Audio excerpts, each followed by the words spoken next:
Okay, y'all here, y'all in the building. Y'all hit the like button. Are y'all ready?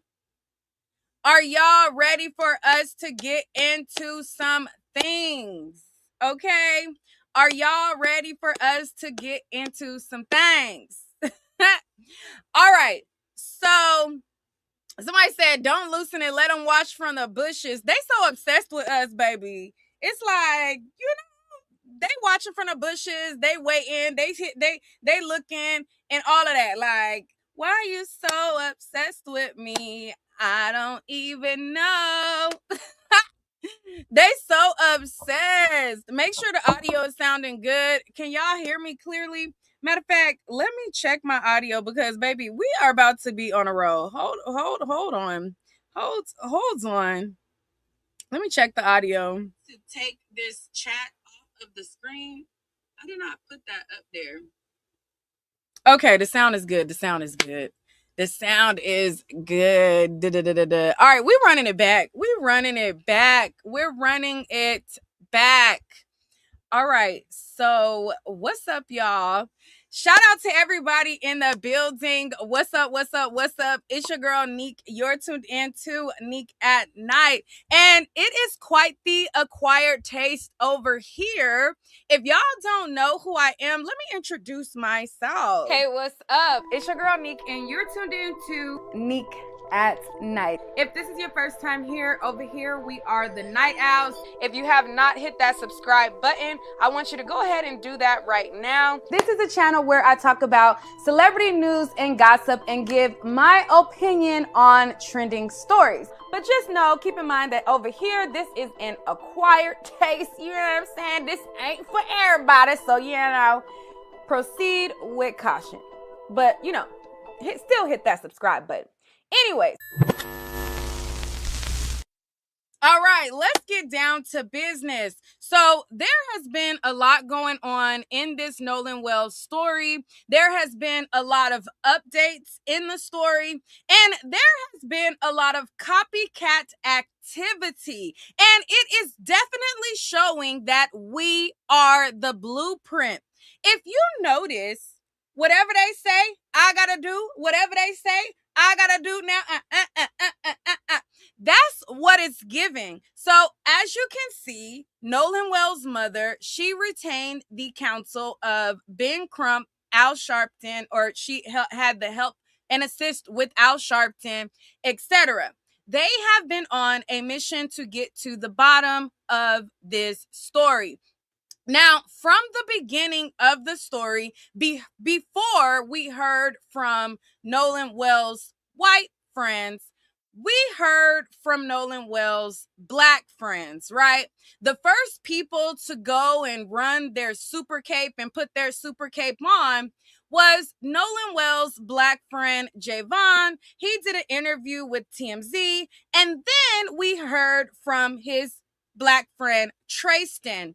Now, you can see the difference in the coverage that you see on Officer or Mr. Tatum's platform. He breaks up the segments with the white friend, and he carefully curates and heavily edits the interview with the white friend to give him the best PR that the internet can give him, right? They went to a platform that they know is so desperate for white approval that he will lick the boots at the top, the bottom, the side of any person that makes him feel accepted. So much so, he has ingrained himself into this identity of this crusader of Black people for the white community that I feel like sometimes he forgets that he himself is also Black. Now, he claims that he grew up in Black spaces, and he claims that, I was around Black people and I know how Black people are. And when I looked at his picture, he's overweight. He looks like he lost a little weight, but normally when you're younger, you're even heavier. So I wonder if, and this is just a question that I wonder. I don't know anything about him specifically. I don't know anything about his childhood, but he comes off like the unattractive, fat, overweight, sloppy boy that probably wanted to date a Black woman. She did not accept him. So it scarred him for life. Now, I don't know if that's factually true, but there was some type of event, okay? You don't just grow up in Black spaces and then you do this desperate plea for conservative attention out of nowhere. There's some type of event that happens. Now, I don't know if that event was him trying to date a Black woman and he was denied, but it's very telling that something happened. And I wonder if he just wasn't accepted because of those things. And so now he's taking it out on the entire Black community. What I do find interesting is a lot of people like him, they often never have a attractive white woman, right? There's so many pretty, attractive, beautiful white women. And the likes of Tatum, you will never see them with like the attractive white girl, right?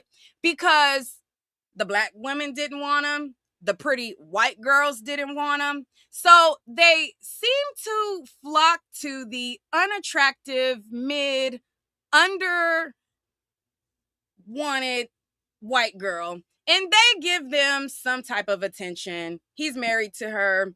And that makes them feel valid. You know, like they first get their first sense of belonging. Like, oh, look, this person accepts me. Again, I don't know if that's the sequence that happened, but from my observation of him, it makes me wonder if that's how things went.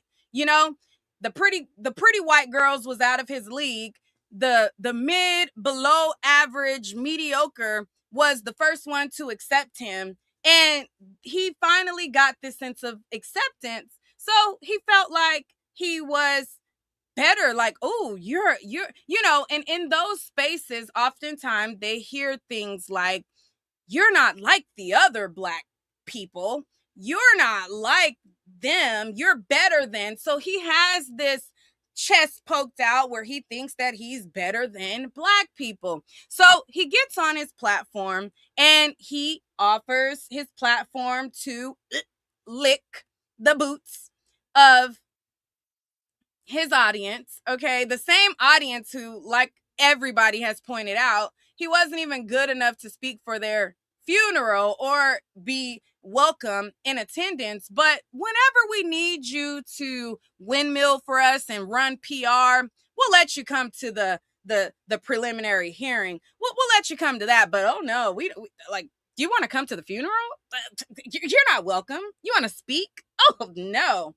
But when we need PR from you, when we need you to bootlick, we'll reach out and you'll accept because you want our approval. So you'll run after our beck and call. So he is running PR for them. So he has Warren on his page. And when Warren does his interview, he goes over the things that happen on the island, right? He goes over how they were on the island and how there was this issue with the bilge pump. And he shows all of this compassion for the boat, right? How dare this boat sink, right? You see no compassion, no emotion for his best friend. You see no time where he kind of gets choked up. You see no emotion that this person just lost a lifelong friend. You hear and see more emotion for a boat and a bilge pump than anything. Now, many people have pointed this out, right? And so during the interview, there was a shift where Tatum gave him the alley-oop to throw the Black friends under the bus, or he took the opportunity to do so. Tatum asked him, questions about how did they find out or how did they come to know Nolan hadn't showed up, or was missing or whatever, right? So he's giving him this. And again, Tatum admitted today that the lawyer was in the room. And if you look at the video, he's often looking off to the side. I don't know who gave him the signal that, but and his answer, he goes on to say that, Wyatt brings up, if anybody's heard from Nolan. And then they go through this series of finding out where he is. Now, a part of them finding out where he is, they contact Javon, right? They contact Javon, and when they contact Javon, they get Christine's number, which is Nolan Wells' mother. They get her number, and he calls her, right? And so he says, if you haven't heard from him, they don't call Katie, right? They mention how they text Katie the next day, but nobody calls Katie that night, right? They don't say why they didn't call Katie that night. They just breeze over contacting Katie. Katie is not in the equation, even though Katie is the last person that he was with. He was with Katie, according to you. But they jump from calling the mom to calling the Coast Guard.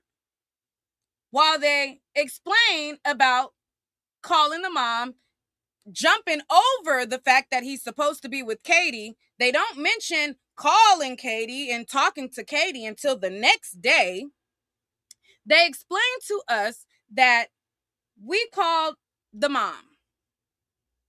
We jumped over calling Katie and called the Coast Guard. But Javon didn't call the mom. And I'm not saying that I'm not saying that that's a bad thing. Let's watch that one more time and see how that gets presented, right? That's in the minds of the audience and the listener. Well, look, oh, he's such a genuine friend. He called the mama, and Javon didn't. He wasn't with Javon. He was with you guys.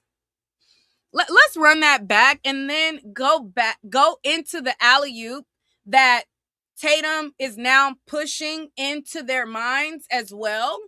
And then leading up to this $50,000 reward. And like I said, whatever they say, I gotta do. Whatever they say, I gotta do now. It's like they make all of these criticisms of Ben Crump. They say that he's an ambulance chaser. They say that he's just doing it for money. And then out of the blue, you have all of these lawyers who are doing the same thing that they're claiming that Ben Crump is doing. They're chasing the bus. They're chasing behind the story and trying to insert themselves in everything that other people have done.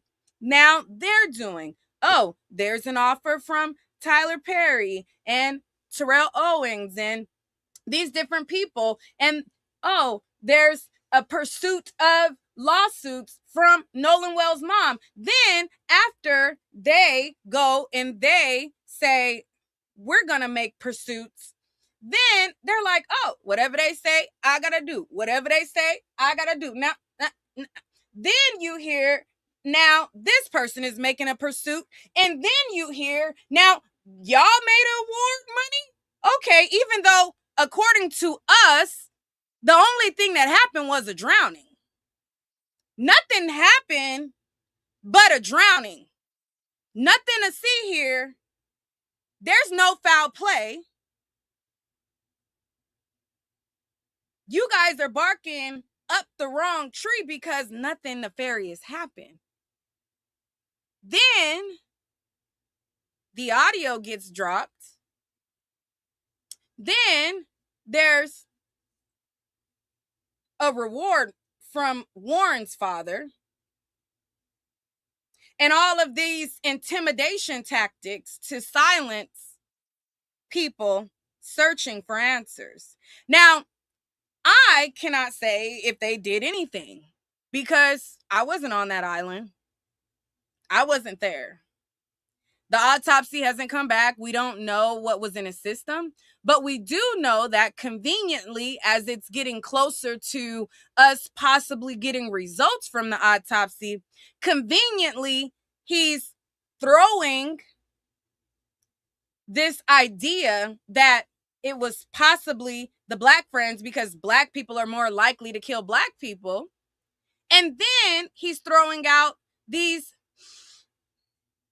allegations on Nolan, right? So we're going to go through all of those things. If y'all have not hit the like button yet, hit the like button. Now, let's revisit this interview again. Let's go back to him explaining the events that happened. We're going to go to the alley-oop and the reward, and then we're going to continue down the rabbit hole. Now, again, I don't know what Warren's father's motivation is. I don't know him, haven't ever spoke to him. It could just be pure love for Nolan, that he wants to find justice. You know, that's a possibility. He could purely just want to help out his son, find answers for his best friend, right?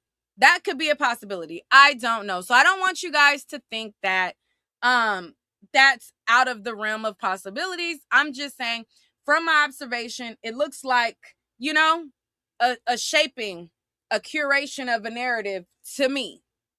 I'm not a expert or detective or anything. I'm just a social media journalist, commentator, all of those things. You know, I keep my hand on my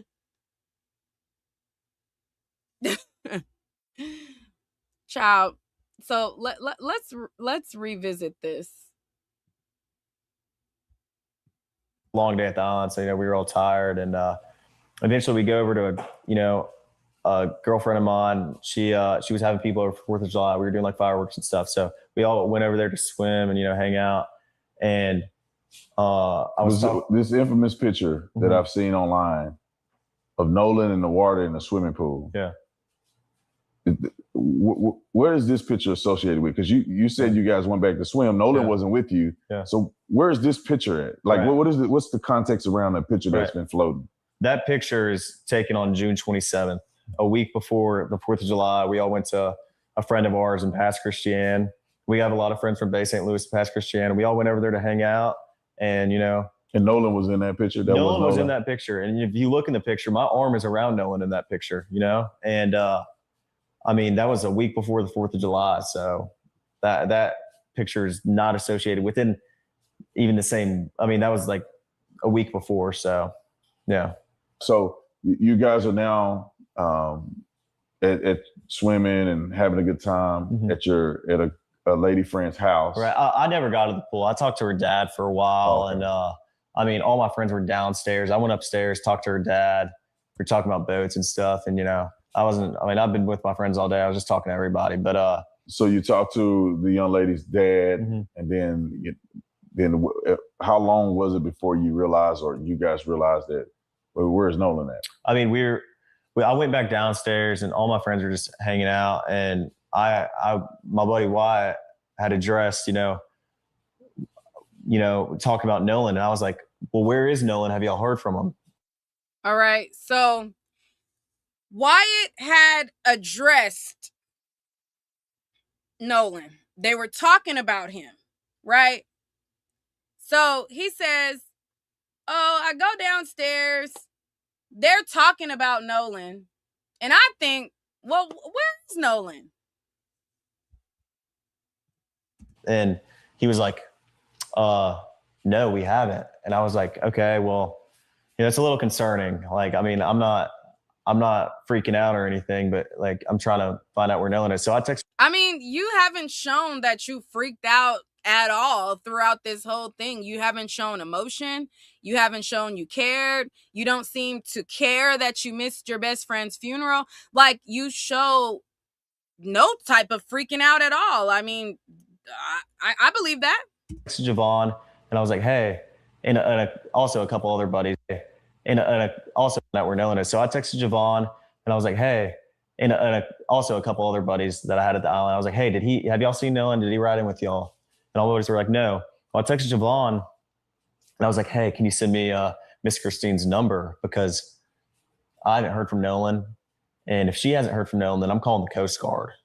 And so eventually, what about if his mom hasn't heard from Nolan, calling Katie? I never understand why it skips from his mom. They say he was left with Katie, and they don't call Katie, and they don't talk to her until the next. Why are we not calling Katie? eventually, Javon sends me her number. Who is her? That's Miss Christine. Miss Christine is Nolan's mom. Nolan's mom. Okay. Yeah.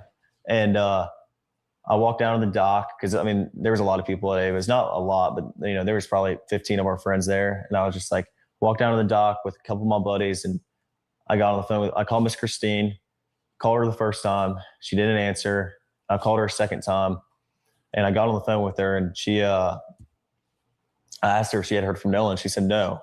And I said, all right, well, don't freak out. I'm going to call the Coast Guard. And this was at about 11 o'clock. So what's your intent in calling the Coast Guard, right? Because right now, Nolan could be with a chick.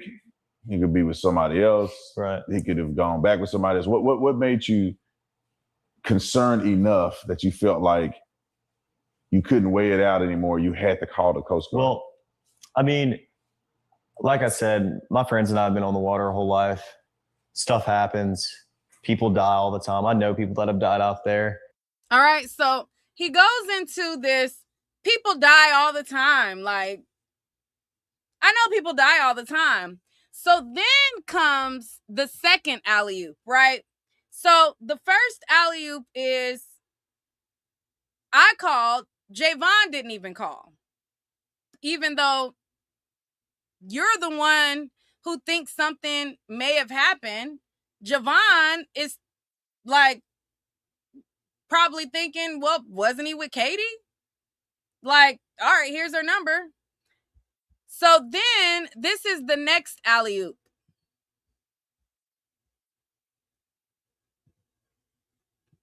We need to get to think that nobody saw it when they're entangled within all these people, I think is a disservice. We need to get to the information that I heard. We'll get to Miss Rachel and her silly self. And Judge Mathis. We'll get to Judge Mathis. But what I was told, and you guys, please take in consideration that it's reliable sources.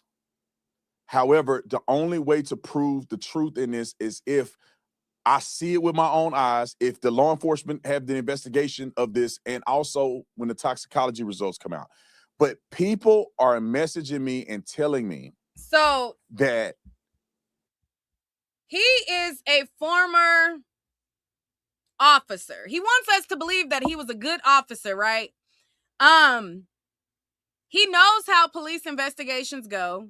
He knows what putting information out there that cannot be corroborated or substantiated. He knows these things, but he's going to throw out an accusation anyways without confirming with the police to see if it's credible or not. He's going to throw out a salacious rumor without anything and say that I'm told that this is going to be 100% factual, right? This is going to be 100% factual. I don't know. I mean, I would have to talk to the cops. Well, if you don't know, then why would you put out this type of rumor? there is heavy drinking and there's cocaine involved. And there's a particular person whom I know this person's name. I'm not going to disclose it. I'm going to go to the police first, and then I will disclose it if it Why didn't you go to the police first before this? It doesn't interfere in the investigation. But this person allegedly was offering people cocaine, and someone close to Nolan, one of his friends, told me that this person was offered cocaine and rejected it from this person. And I was also told, and this person told. So what it sounds like he's saying is, who's this person? Is he saying Nolan offered people cocaine and his source was offered cocaine from Nolan?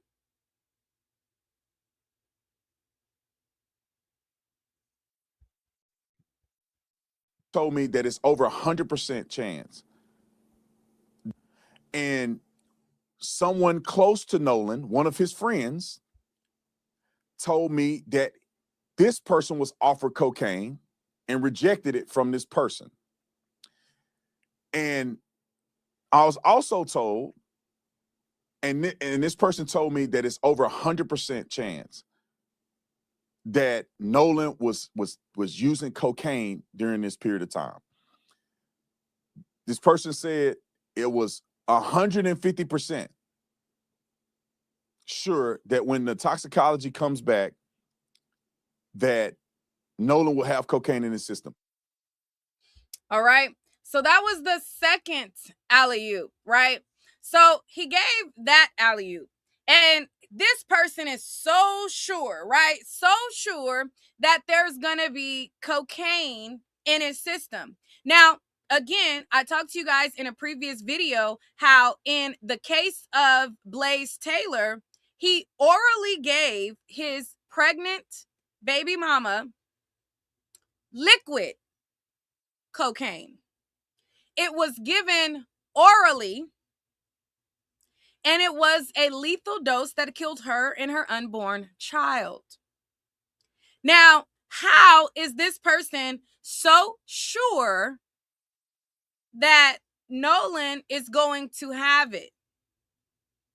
I would like to know if the medical examiner is going to put these findings in the report and whether these findings are going to show in which way was it administered. Now, if you guys are not familiar with the Blaze Taylor case, I talked about it on my other video, but I know there's some of you guys who watch some videos, maybe not all. So I will give you guys a quick refresher on that. Really breeze by it really quickly. And then we're going to go into the other stuff. All right. So this right here is Blaze Taylor. And he was found guilty of giving a woman that he got pregnant a lethal dose of liquid cocaine. All right. Blaze Taylor was found guilty of poisoning Jade Benning, who was 5 months pregnant, with a lethal dose of cocaine during a date night at her Nashville apartment. Now, in addition to that, this is what the article states. Let's read it together. And matter of fact, hold on. Let me move it over. Okay, boom. All right. So, a former college football player and scout for the Tennessee Titans was found guilty and sentenced to life in prison for poisoning his pregnant girlfriend, causing her death and that of her unborn child. Blaze Taylor, 30, was found guilty of poisoning Jade Benning, 24, who was 5 months pregnant, with a lethal dose of cocaine during a date night at her Nashville apartment. A jury deliberated for less than 3 hours after the 8-day trial to deliver a guilty verdict on 3 of the 4 charges. So this case was really, really recent, and it was going on recently, and we found out that there is this lethal concoction of cocaine that can kill you. Now, I don't know if there was a dose that was administered to him from somebody, or if it is true that he took it. on his own. I don't know. We don't know. I don't know what the autopsy says, because in the autopsy report, it will hopefully have findings of how it was administered. And the only way to know is to see the first autopsy, because they kept the lungs, the throat, and any identifiable objects that can identify what actually happened. Now, the next alley-oop is this. 15 to 2024, about a 10-year period, 3,000 to 3,500 black Mississippians were killed by black offenders.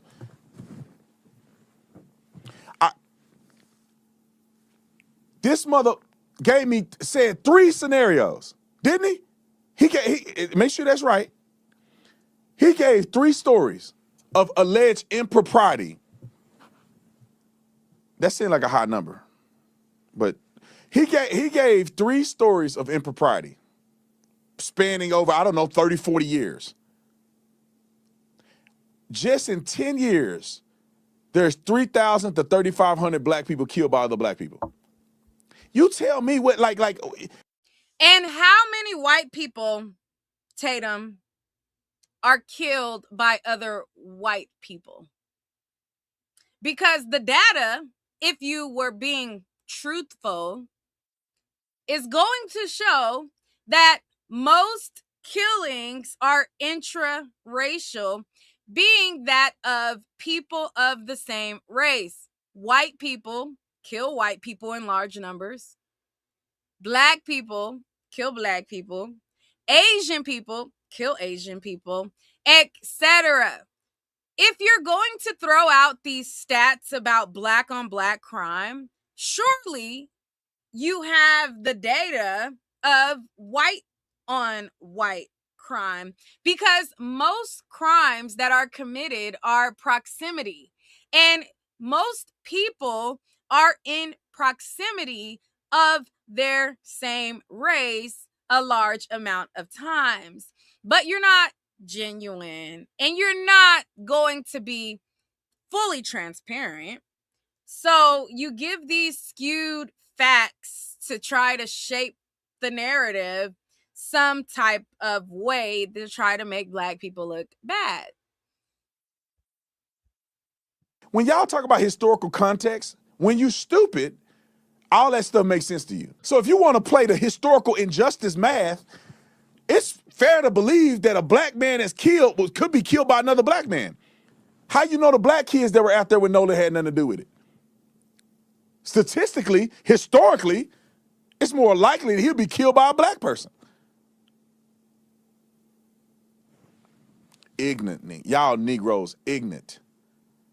I'm tired of being nice to y'all. I hope I don't get in trouble with certain people, but I'm tired of being nice to y'all.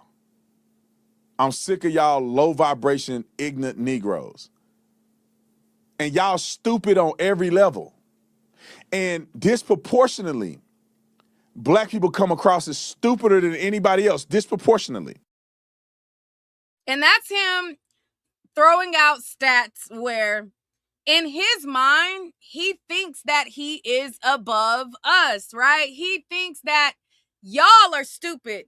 I'm not, right? I got me a white woman, you know? And they accept me, so obviously I'm not stupid like y'all. Right? He thinks that he's not black, but he had a child. And normally I don't bring people kids in this, but never mind. I'll stick to not bringing people's kids. But I found it ironic that he called a black person nappy-headed. And I looked at the texture. Never mind. Because the texture of your... Never mind. But anyways, so we have the first alley-oop of pointing the finger at the friends. Jovan didn't call. Then we have the alley-oop of this, where they say, oh, well, I have somebody told me that 100%, 150% that there's going to be cocaine in his system. Then we have, black people. How do we know it wasn't one of the black friends?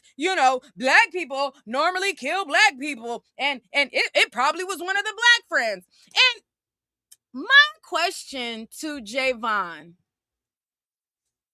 my question to Javon,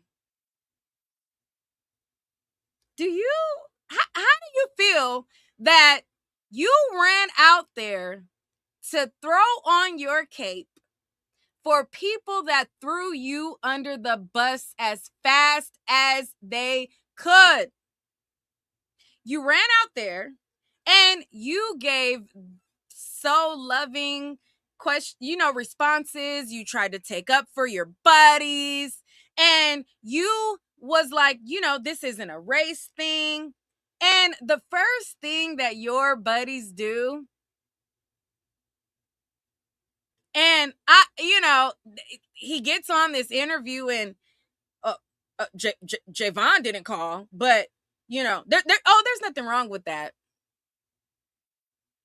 If it was nothing wrong with that, then why'd you make it a point to say that he didn't call? You made that point on purpose. Javon didn't call. The first thing that your buddy that you went and threw on your super cape, after you went and took up for them, they threw your black under the bus. Then, after they did an interview with Tatum, now the interviewer is saying that, it probably was the black friends. So now that he has pointed his audience in the direction of the black friends, then we get an announcement on TMZ. Nolan Wells' friend's dad offers $50,000 reward for info. I thought it was just a simple drowning.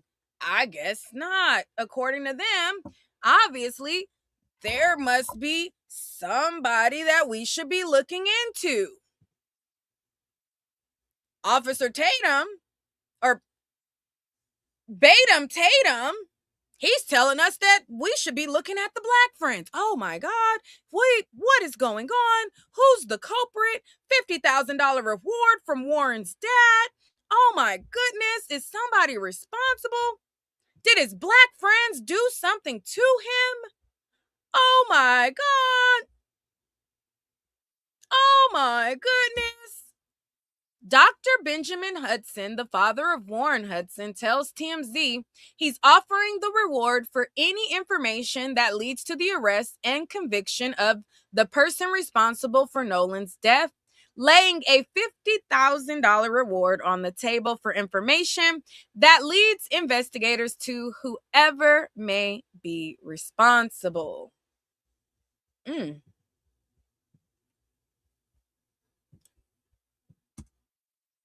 The teen's father also makes it clear his family isn't pointing any fingers.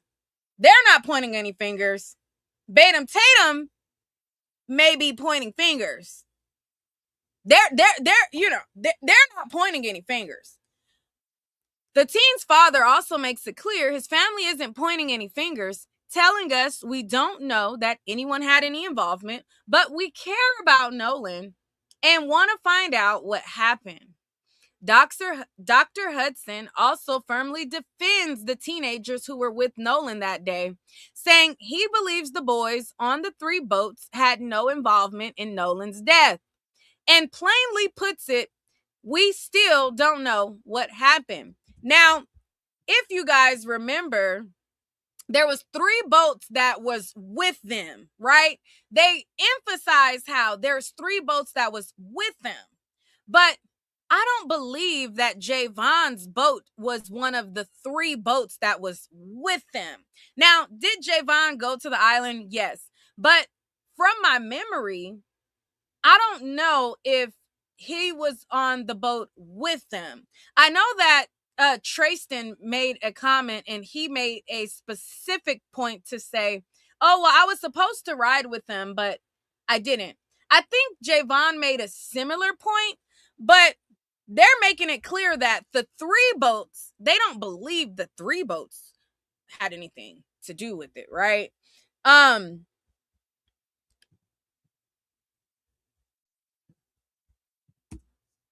He says the Hudson family has been living through a nightmare since the case captured national attention. And according to Dr. Hudson, his family has received thousands of death threats, something he believes has made it even harder for the investigators to get the information they need. So, that is what he's saying. And then there was another post where it said, the father speculates the intense public scrutiny may have discouraged potential witnesses from coming forward, adding, we feel people aren't talking because the pressure of the case. By offering the $50,000 reward, Dr. Hudson says he hopes anyone with credible information will finally step forward so Nolan's loved ones can get answers and investigators can determine exactly what happened. So, with that being said, let's look at Javon's interview, right? So let me pull up when Javon came forward and spoke to TMZ and made a claim about this case.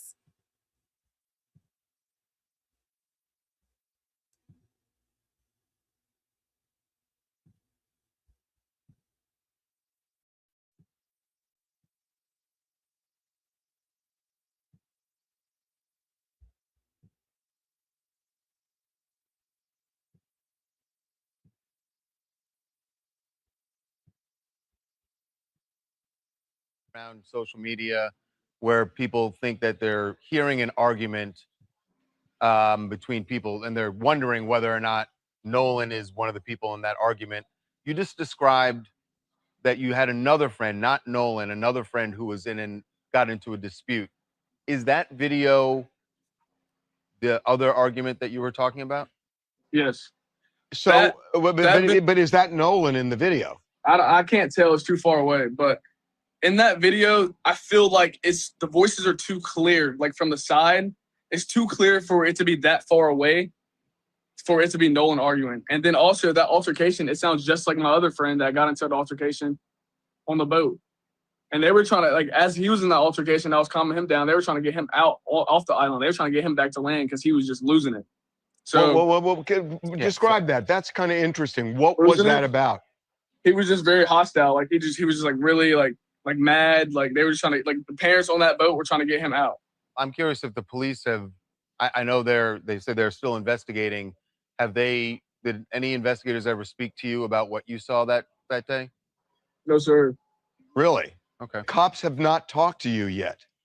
No, sir. That's odd. I don't see why the cops would have to talk to me. I mean, obviously, like, you know, like I had said my plea, like, because whenever I had talked to the people at Sunherd, it was whenever, you know, the body was discovered and the autopsy people and all those people were there. Well, I'll tell you why I'm surprised. Because you knew Nolan well, and you knew that he was friends with these guys who were the last ones to be around him before his body was found. And I would think they would at least want to know, hey, just the things we're asking. Right. You know, did you ever hear of any of this stuff? It's odd to me. Just to gather information. Yeah, that the cops wouldn't have contacted you. Yeah. And that's fine. Like, I'm completely fine with that. Like I said, I have nothing to hide. Like, that's my boy, and I want him to find justice. Like that, like this whole case thing, like whatever, like this whole situation, and none of this adds up to me. So like, it's really hard, like, for like people to just like keep on saying things when like none of it adds up, honestly. Javon, have you? All right. So, that is what Javon said. Now, they also, in that interview, they wanted to know if he thought this was race related. They wanted to know if he thought that this was a race thing. And Javon said, no, I don't think that race had anything to do with it. I thought that it was in that clip, but I have to find a more extended clip. That one cut off. But in that same interview, they wanted to know if he thought that race had anything to do with it. Well, Tatum is making it a point to say that he's more likely to have been hurt by a black person. And Tatum is claiming that Benjamin Crump is making it a race thing, but he's making it a point to point fingers in the direction of his black friends, point out baseless statistics, okay? And he also went on Nancy Grace to talk about the fact that there has been these supposed polygraph tests that were taken. Let's look at it.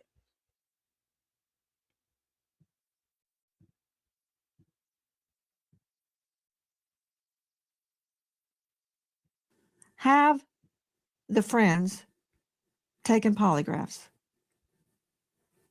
Well, from my understanding, all but I believe one took a polygraph, and from what was told to me, that they all passed. And all of the ones that took a polygraph took one without a lawyer, and they cooperated with law enforcement. So, from my understanding, everybody took Why a do you say polygraph that's test from but what you one. understand? Did they tell you they took a poly and They passed? told they yes, ma'am. They told me that they did it. I wasn't there, so I mean, you were not there, but anything that they tell you is Bible.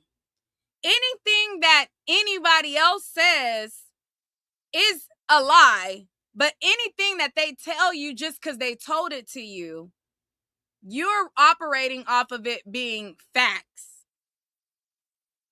But then when she goes to probe a little bit more to find out about this polygraph test that all of them took except for one, and you're wondering, well, which one didn't take a polygraph?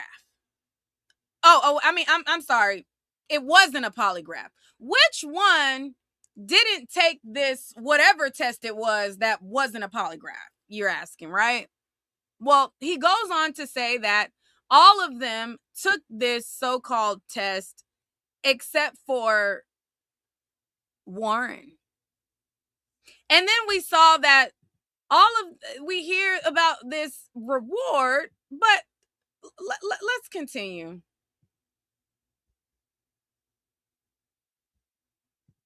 that's what I'm saying. From my understanding, they told me that all the boys except one, which is Warren, I believe, took a polygraph test. All of them did not have lawyers and did it and cooperated with police. Warren also cooperated with police. I just believe he didn't take a lot to take the test, but Warren is the young man that I interviewed. So according to what they told me, they all took a lot to take test and passed. And it's an equivalent of a lot to take the test. It's not a traditional lot to take test, but it's the same theology of trying to get to if a person is lying. I don't know the name of it. It's an equivalent of a lie detector test. It's a different methodology. I don't believe it was a polygraph test. I believe they took other stressors in order to analyze if the people were telling the truth or not. Did they take a polygraph would be no. Well, yeah, I think it could be semantics because they took a test to analyze whether or not they were being truthful in their statements, and that certified test, they passed it. It just wasn't considered a traditional polygraph. I think it's a more advanced way of doing it. Brandon Tatum. Hold on. In a nutshell, Joe Scott, there is a difference between a polygraph, which measures all sorts of body signals, your sweat, your breathing. All right. So she catches him in several lies, right? She asked directly, is it a polygraph test, right? Now, in this interview, he was using a polygraph test to make it a fact that they are telling the truth because according to him, they passed. So because they passed this not polygraph test, then that means that they are telling the truth and had nothing to do with it. Well, after people pointed out the fact that Nancy Grace caught him in several lies and he looked like a fool, and people started showing all of these clips where he was caught in all of these fabrications, exaggerations. Then he went on his live today to then, now his position is, well, yeah, I misspoke, and it wasn't a polygraph, but these things can't even be used in court. Well, then he shifted the goalpost. And on her show, you brung up this test that isn't a polygraph to exonerate them. But then when you get called out, then you shift the goalpost to, oh, this ain't even sufficient enough for court. Well, if this isn't a thing that can be used in the court of law, then why the hell did you bring it up in the first place? Let me show you guys a clip that I came across on social media. 1 second.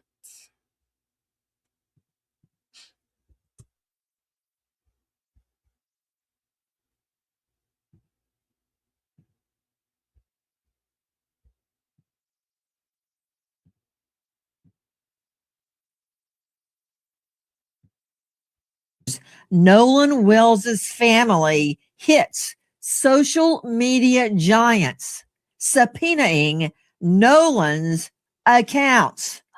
If you don't have a password and you pick up your phone, if you're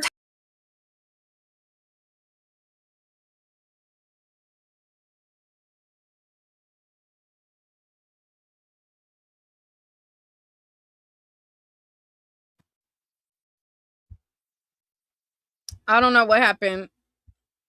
What the hell? Hold on, y'all. you're trying to power it off, that leaves a trace. So we should be able to see people without a password trying to actively interact with that phone, as well as someone that has. I mean, they showed me pictures of them with Nolan. They showed me phone records of them calling Nolan's mom and all of the above. So are you telling me that they had reception on Horn Island? I was personally out at Horn Island. I rode out there on a boat, and I didn't have great reception there. And I left my phone in the boat when I got into the water and we were actually going out to do interviews. Objection. Objection. You've been in court long enough to know you're gonna get objections. You said you didn't have great reception, but you did have reception, did you not? No, there was reception there. Let me refine my question. I take it from your last answer that the answer is yes, you had reception on Horn Island. Yes, I did have reception on Horn Island. They all took a lie detector test and passed. And it's an equivalent of a lie detector test. It's not a traditional lie detector test, but it's the same theology of trying to get to if a person is lying. I don't know the name of it. It's an equivalent of a lie detector test. It's a different methodology. Analyze if the people were telling the truth or not. Did they take a polygraph would be no.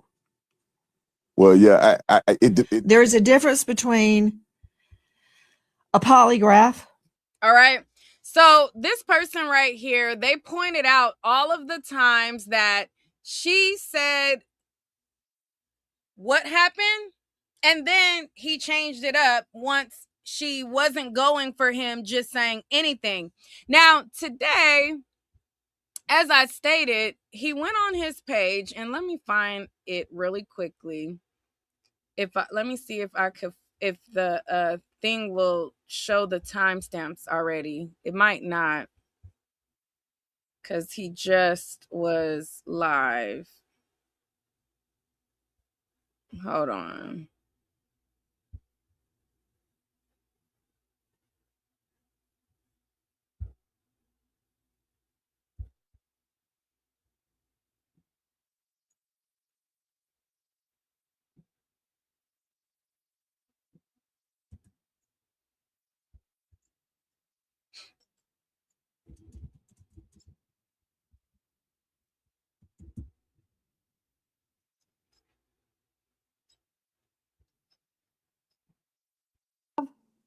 The friends taking polygraphs. Well, from my understanding, all but I believe one took a polygraph.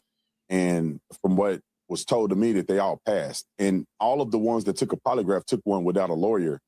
And so, and they cooperated with law enforcement. So from my understanding, everybody took a Why do you say polygraph that's test from but what one. you understand? Did they tell you they took a poly and passed? They told yes, ma'am. They told me that they did it. I wasn't there, so that's what I'm saying. From my understanding, they told me that all the boys except one, which is Warren, I believe, took a polygraph test. All of them did not have lawyers and did it and cooperated with police. All right.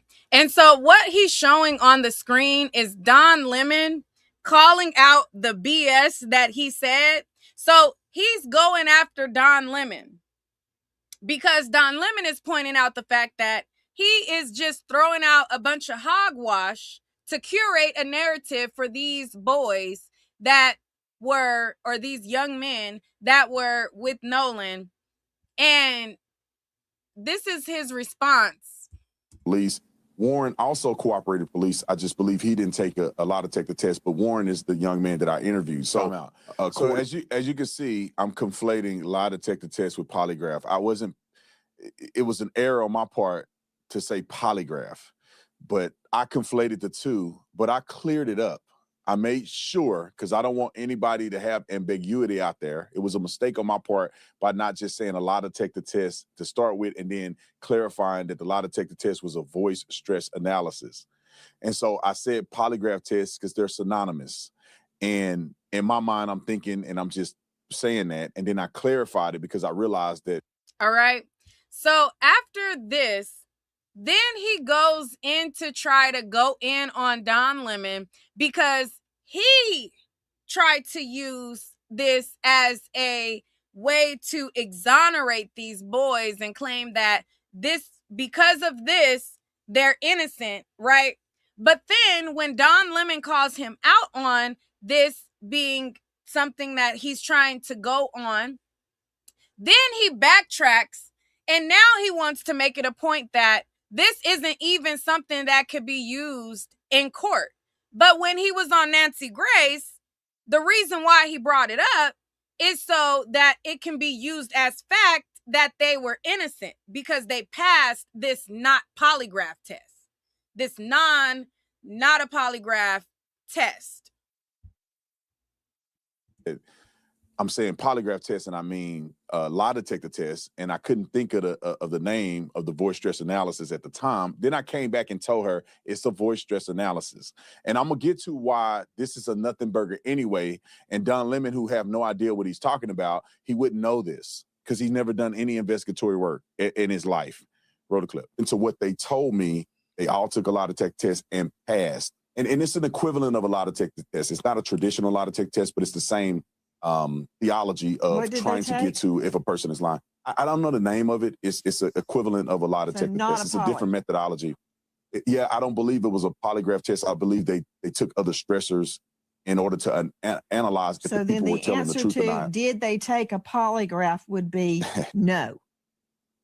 Well, yeah, I think it could be semantics because they took a test to analyze whether or not they were being truthful in their statements, and that certified test, they passed it.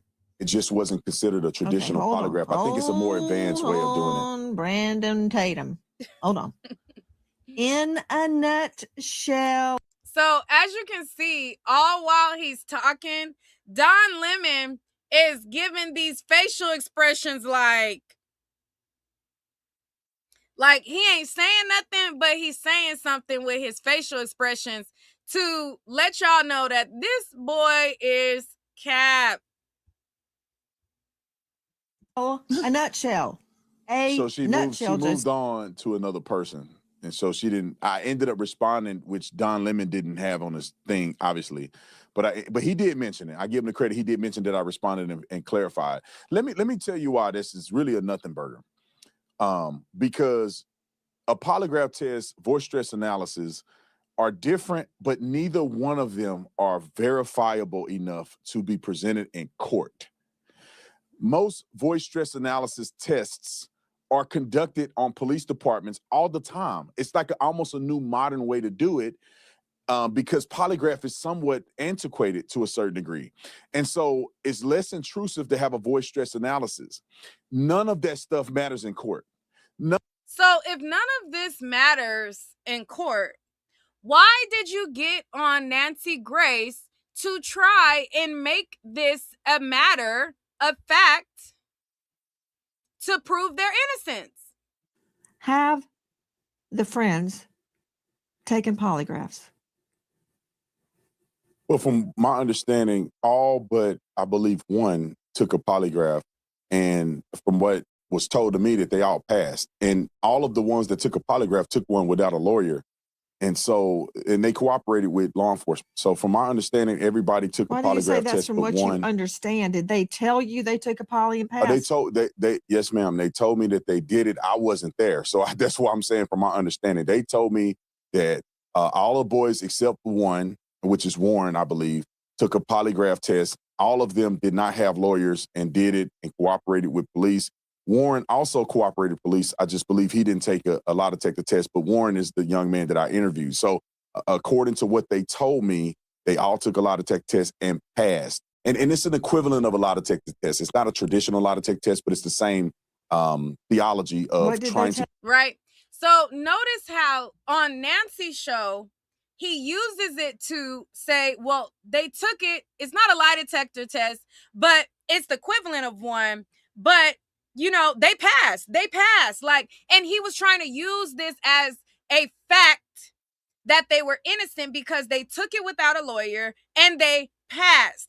But then when he got called out for it and everybody started calling him out for how he's tap dancing and bootlicking, then he, to try to make Don Lemon and everybody else who gave him criticism look silly, his response is, well, this is a nothing burger because you know, you can't even use this in a court of a law.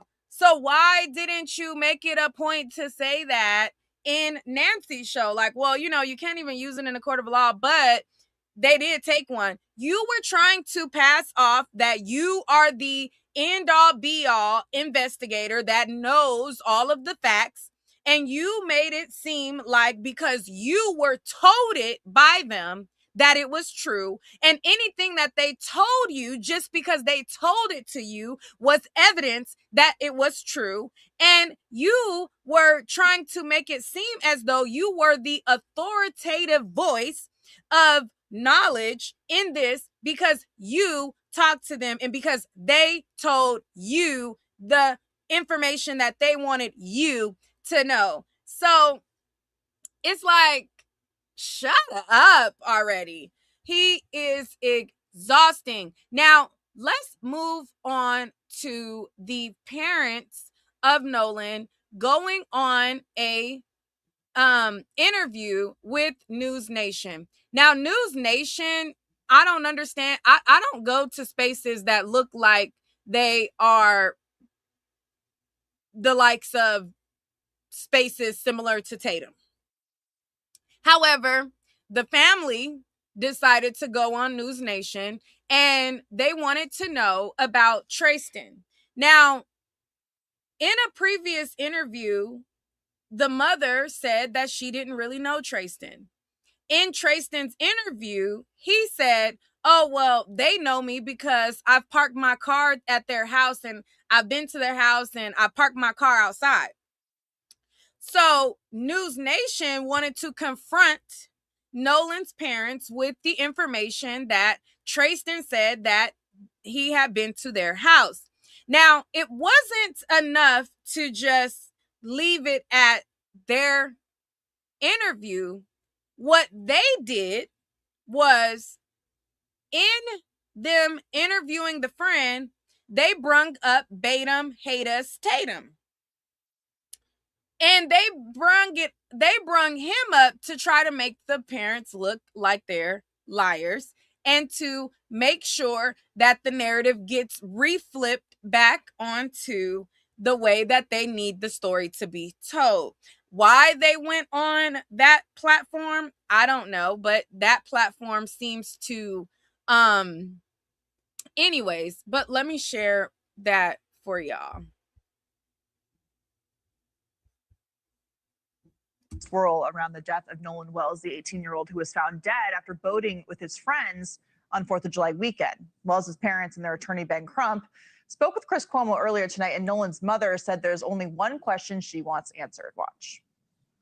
at the end of the day, we would want what any parent would want, which is answers to find out what happened. They also listened to part of an interview that Brandon Tatum did with one of Nolan's friends, and here's how Nolan's stepfather responded to it. You heard that kid Trace in the interview say that he was friends with Nolan and that you guys would know him. Do you know him? Do you recognize him? No, I don't. Just because you park your vehicle in someone's yard doesn't mean that they have to know you. Sounds more to me like he's more focused on getting people to know him and getting away from the fact that his so-called best friend is not here anymore. Brandon Tatum is the host of the Officer Tatum Show, and like I just mentioned, he spoke with some of Nolan's friends. He joins us now. Brandon, thank you for being here. So first, just your reaction to Nolan's stepfather saying he doesn't recognize his friend Trace, who you interviewed, basically alleging that you didn't know him very well at all, if at all. It's slightly disappointing. I mean, I don't know these people, to be honest. I don't know who's really friends or not. I'm just going off of what Trayston told me, but Trayston did share. You see how when it comes to him speaking about a person that's Black, Trayston, I don't know these people. I don't know who they know. But when he talks about the white boys, he frames it as anything that the white boys tell him is facts. But when they ask him about Trayston, the Black boy, notice how the language changes. Notice how the framing changes. Notice how he broke up the interview with Warren, the white kid, but he knew that his audience wouldn't click several interviews of the Black boy. So he did minimal editing and just threw that one out there. Here's the whole thing, and y'all probably ain't gonna watch this in segments like the white boy. So he's Black and all. That's what I think was the thinking behind it, but I don't know him. I'm not in his editing room. I don't know why he didn't break that one up just as much as he broke the other one up, but my guess is that he did that because he knows that his audience don't give a damn what the Black boy got to say. It took minimal editing, all of that. And notice how when he was on Nancy Grace and he was talking about Warren and he was talking about the white boys, everything was framed as what they say is true. I don't know Trayston. I don't know who they know. I don't it changes. There are pictures of him with Nolan at prom. He told me he not only just parked the car outside, he had been over Nolan's house multiple times, and he also gave Nolan a ride to school on multiple occasions. So it's very confusing. I don't know why a young man would say that he's friends and literally be emotional when he talked about Nolan. I mean, he literally cried and teared up off camera. And oh, how convenient. He's so emotional when we don't see he's emotional, right? He does an interview. He's like this the whole time, got an attitude, calling Nolan Wells' parents racist and, saying that they don't know who they messing with. And he's so macho in the interview. But conveniently, when we don't see and when the cameras turn off, he's all emotional and crying and all. And you want us to believe it? We don't believe you just because you said. I know that you think that just because a person says something, we don't believe you. Prove it.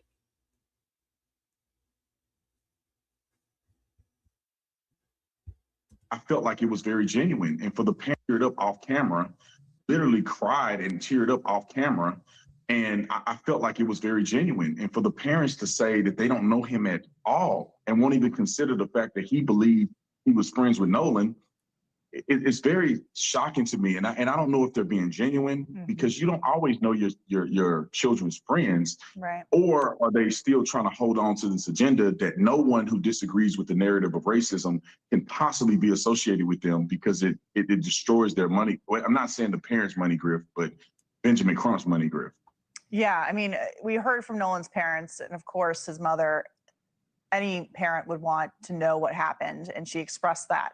But there are motives with Ben Crump and his history. There are lawsuits now suing his friends and social media companies fueled by Ben Crump.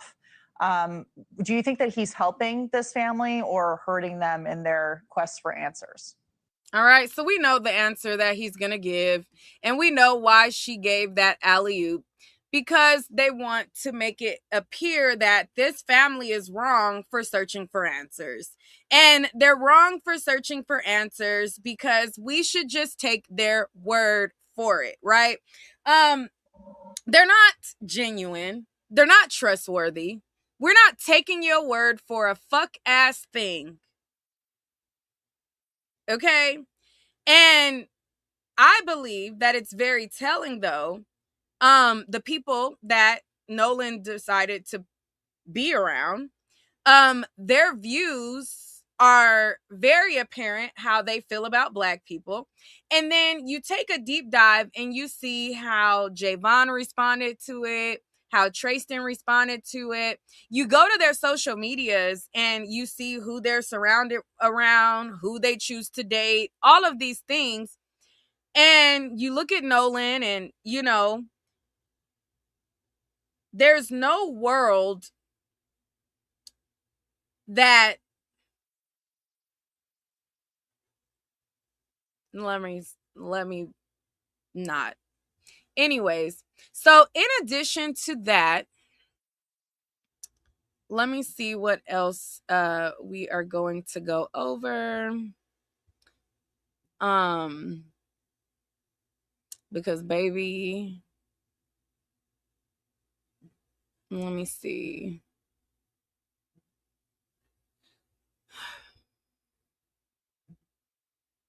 Let's look at what D.L. Hughley had to say about Tatum, hate us, Tatum.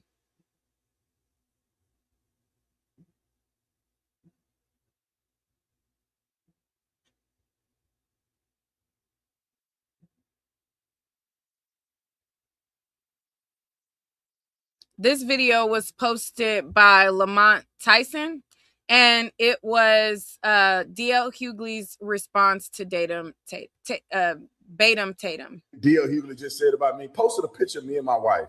To do what? To be a racist? You are the lamest dude in all of comedy. What is more lame than calling yourself the job you used to have? You're not an officer anymore. You were a football player who failed at being a football player. You didn't make the team, so you became an officer. That wasn't working out, so you became an influencer. You talked about emotion. What is more emotional than this? The word.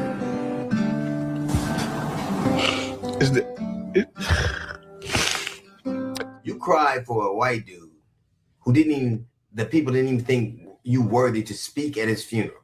You said you wouldn't cry for your son, but you cried for him. That's not emotion. You talked of the way Benjamin Crump talks. Just want to blame white folks. And so I go out there because I know that lame Al Sharpton and Mr. I can't read Benjamin Crump is just race hustling, y'all. You talked about how those boys are innocent. You had proof. Now, I don't know whether they're innocent or not. I don't know what happened there. But I know one conversation with a failed football player and a social media influencer is not the predicate. You don't have any toxicology report. You don't have an autopsy report. You talked about Black people acting a fool. Black people are right to be suspicious of a state that took 31 years and 3 trials to prosecute and find guilty the murder of Medgar Evers. Black people are right to be suspicious of a state that in 2005 found 215 Black people that were dead and buried in a pauper's grave and nobody knew they were there. Black people are right to be suspicious of a state that just killed a 1-year-old boy and nobody's being brought to account about. Black people are right to be suspicious of a state that has been poisoning black people with the water since the 1960s. Black people didn't look for this fight. They want justice. All they want is accountability. And if it's those boys, it should be that. Nobody has a predetermined notion. I don't know what happened. But if you're saying that that Al Sharpton and that Benjamin Crump are on one side, you're certainly on the other. You talk to them for 2 days and now all of a sudden you know if they're guilty. You know if they're innocent. You know that. Your name is, your moniker is Officer Tatum, not Detective Tatum. You didn't make your way to detective. You're an influencer who says what white people want you to say. And don't you find it interesting that they chose to speak to you, and they chose to speak to you for the same reason that you're a conservative, for the same reason Turning Point did, because you're safe. They know you're a black man who'll do what he's told. You're an unremarkable black man who they know they can count on to be obedient. They pick you for the same reason they pick dogs. What is very interesting to me is this is Nancy Grace. I left to believe that he goes out swimming all on his own, and the friend girl leaves, the mates from school leave, everybody just leaves him out in the water and he dies. Now, Nancy Grace is a career prosecutor. She has tried 100 felony trials, 100, and not lost one. And she thinks that's something suspicious. But the social media influencer who failed at football and was a mediocre cop all of a sudden knows more than that. I don't know what happened. You don't know what happened. But I do know this. You said that a young woman with a pot of water acted so suspiciously that she should be shot by cops. I think that this is justified, but it could have been avoided, but still justified. You can't throw boiling water on a police officer and not get shot. But you don't think people that were on a boat with somebody in proximity to somebody and that person comes that day acting so suspicious they should be questioned? That's who you are. Debate you for what? What you are is what the people before you, you're Diamond and Silk, you're Candace Owens, you're Stacey Dash, you're that. And your career will age like avocados because that's what they do. There'll be somebody else that replaces you. I've been around for 40 years doing what I do, and you still know my name. You know how I got to know yours? Somebody sent me a coon alert. They said, and you fit the bill. I don't know who you are, but I know what you are. I know what you do because I've seen people like you in my entire life. You can assail my career, but my career is longer than your life. You mentioned my name, and I have no idea who you are. But I do know this, that one day, when all of this is done, and it'll be after the next election cycle, when people are wondering who you are, when you go the way of the Larry Elders, or the Sheriff Clarks, or the Candace Owens, or the Diamond and Silks, or the Stacey Dashes, or the Armstrong, like all of them, when you're there with them and you're wondering what happened, it's because you sold your soul for nothing. Let me just say this, and I know people gonna clip this and get that, and I don't care. I really feel this way. I'm getting sick of black people, right? I like the black people like me and others that are conservative, that's smart, but the rest of y'all, I'm sick of y'all. It's hard to even want to be around black people, to be honest. I have never once, and I've had a disagreement with a lot of black people that I've had disagreement, but I've never once had to make a video explaining I don't hate black people. I do not hate black people. I know that people who are new to my channel, and you see people out there making these videos, it's comical to me because I don't understand how accountability leads to hate. You said you can't teach me, you can't make me hate white people. You said that. You want me to hate white people. I'm not doing it. My question is it making you hate white people? I don't want that at all. What I want to know is who the fuck taught you to hate us? All right. So that is what DL Hughley had to say. And Tatum, trained to hate us, Tatum decided to respond. So let me show y'all what Tatum, trained to hate us, Tatum had to say in response.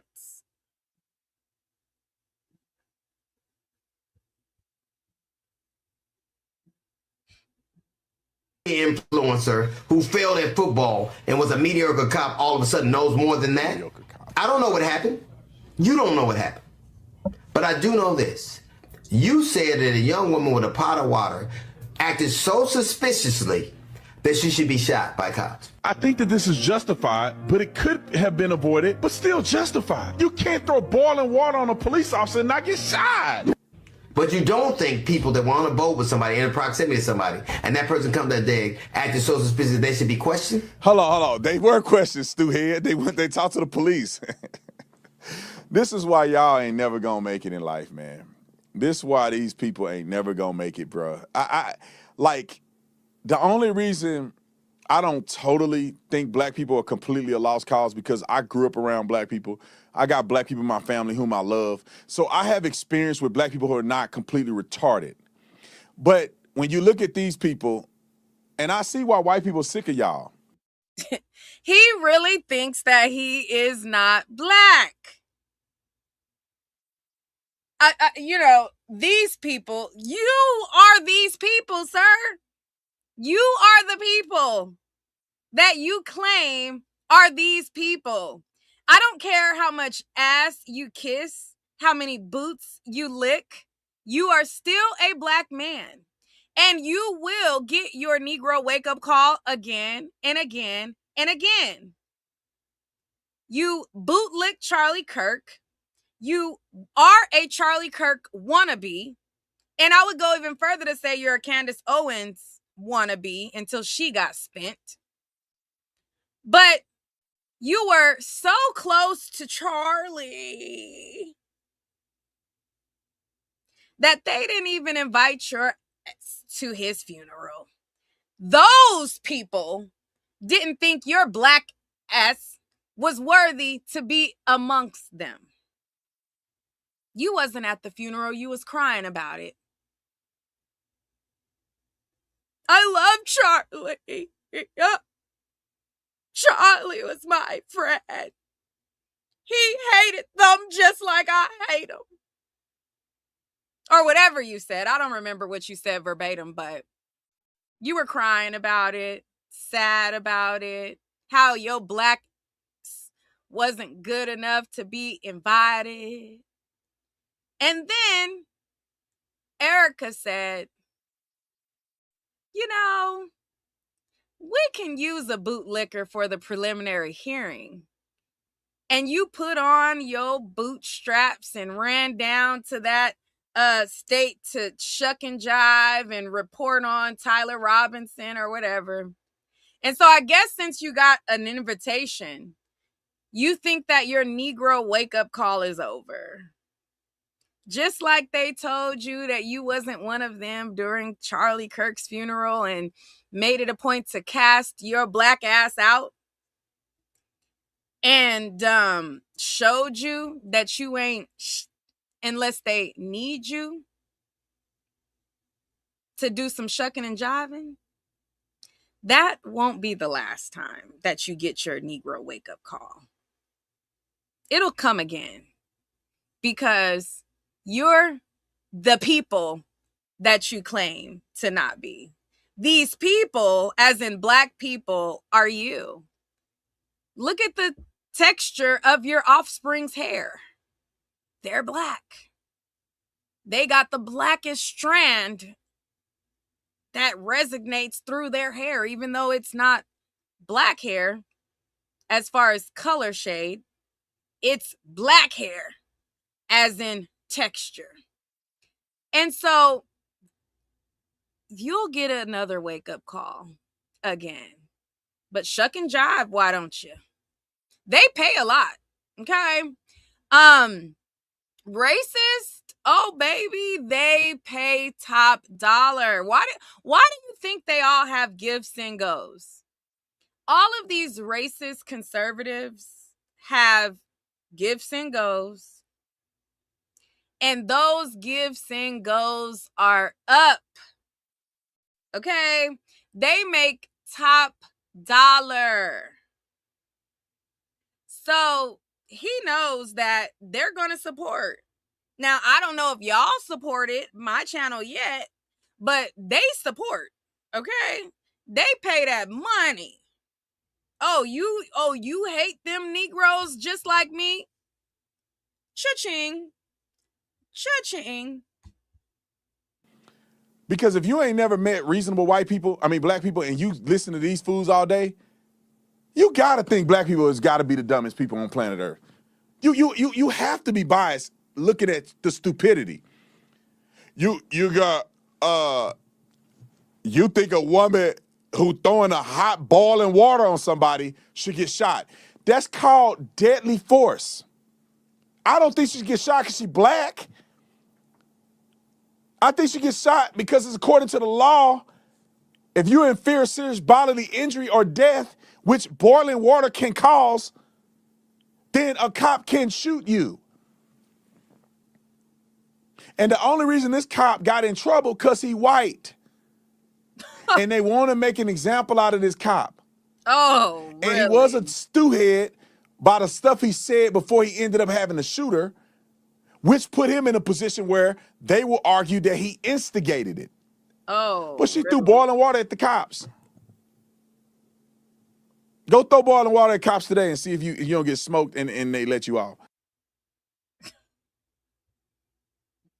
So D.L. Hughley has been putting him in his place, and his rebuttal is these people, meaning black people, are so stupid.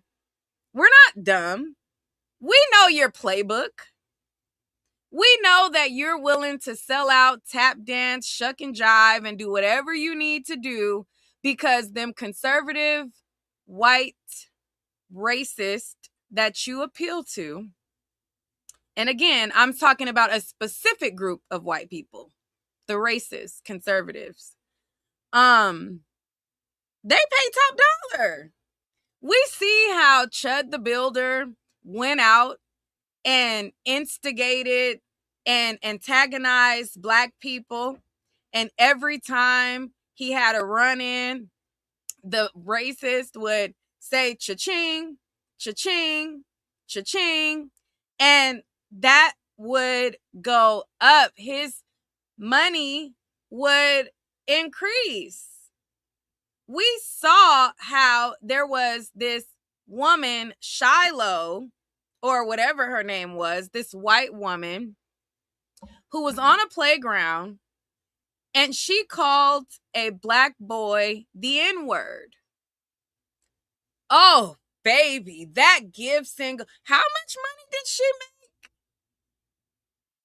She made so much money on her Give Single. Let me see how much money did she make exactly. Hold on. How much money did Shiloh make after calling a black boy the N? Let me see. How much money did she make? She made more than $920,000. All right. She made so much money off calling a black boy the N-word. And then she went to trial. And recently, she got found guilty. And those racists are upset and rallying behind her again. We saw how the Carmelo Anthony case went. The Metcalf twins, per Mike Howard's sworn affidavit, the Metcalf twins were arrested, per Mike Howard's words, for racist graffiti. Per Mike Howard, they had a history of violence and bullying. Per Hunter interview, he stated that he popped it off first. He said something to Carmelo first. He said his brother Austin went up to Carmelo, grabbed his bag, and put hands on him first. Carmelo defended himself. Now, whether or not he should have used the knife is up for debate, but who am I if there's two thugs and a whole football team taunting me, who am I to say how he should defend himself? So whether or not I agree with the knife or not, I don't know his state of mind. There's these two thugs that have a history of bullying, and they're bullying him and they're taunting him, and they put their hands on him and he defends himself. They raised almost $1 million for them. Austin Metcalf's family, that is. Now, Nolan Wells' family have a son who lost his life. He didn't harm anybody. He wasn't racist. He didn't have a history of bullying. He was a person to lose his life in a tragic fashion. Now, we don't know whether it is due to somebody doing something nefarious to him, or if he drowned, or whatever the case is, because the autopsy has not come out. We don't know a lot of the other fact-finding facts that would determine. So the parents want answers, right? They got a GoFundMe account to get help in retaining a lawyer, getting experts, trying to find answers for their son. Well, everybody that supported the Metcalf thugs GoFundMe supported that white woman calling the black man the N-word. I mean, the black boy the N-word, are the same people that have an issue with this mom who don't even know how her kid passed under what looks like suspicious means, raising money to try to find answers. But they will support anything against. It just lets you know where we are in 2026. Like, it's cool to raise money as long as it's not us. It's cool to do certain things, but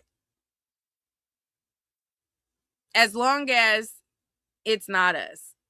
Now, the father of the Metcalf thugs, like, he had went on this podcast by these individuals who allowed him to go on this rant that he talked about us being entitled because he used a lot of, we used to own slaves and we let them not be slaves and all of that kind of stuff. We're entitled now that we're no longer slaves because we get DEI and whatever he said. I would have to find the quote, but something along those lines. These people support them. And it's very apparent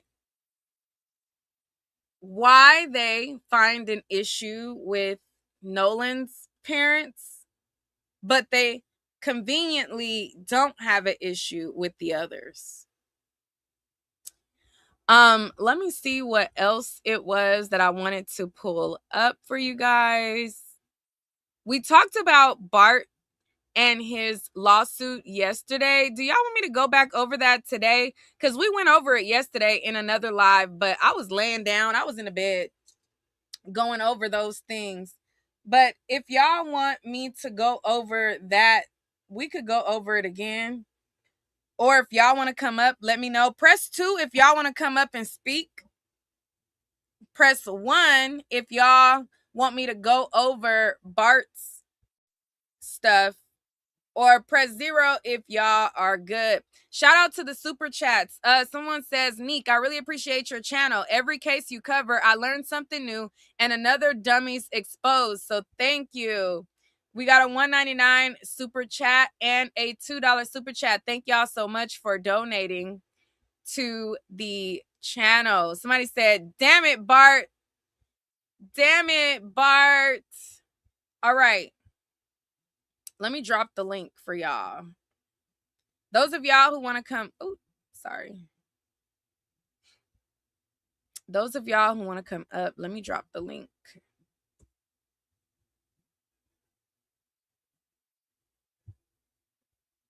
All right, that's the link to come up. After we do that, let me pull up this stuff with Bart. He said one because I'm driving. Yes, what was for Bart? One was for Bart. Two was if y'all want to come up.